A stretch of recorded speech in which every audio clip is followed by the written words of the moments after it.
COA isinumite sa ICI ang apat na fraud audit reports kaugnay ng Bulacan Flood Projects. Detalye ng balitang yan mula kay Rajuman Mike Guyagoy.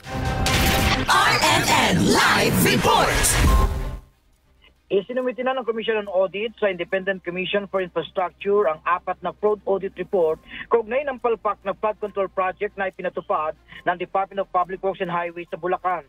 Una nang nasita na ang mga naturang proyekto na nasa ilalim ng DPWH Bulacan 1st District Engineering Office dahil sa hindi tugmang project site, pre-existing na mga estruktura sa mga aprobadong lokasyon at mga nawawalang dokumento.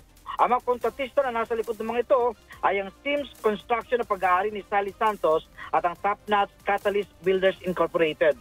Ang halaga ng mga proyekto ng Sims sa bahagi ng Angat River sa Pulilan, Bulacan ay nasa 92.88 million pesos.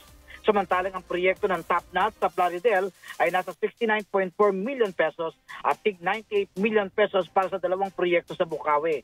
Batay sa COA, ang apat na proyekto ay pinatupad sa mga lugar na iba sa nakasaad sa kontrata o may mga estruktura nang nakatayo bago pa man natanggap ng mga contractor ang kanilang notices to proceed o bago pa man sinimulan ang kontrata.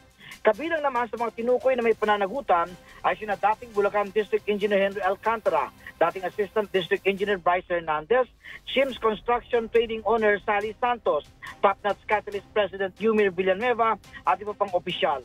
Ang reklamo na maaari nilang kaharapin ay paglabag sa Anti-Graft and Corrupt Practices Act, malversation, falsification of documents, paglabag sa Government Procurement Reform Act at iba pa.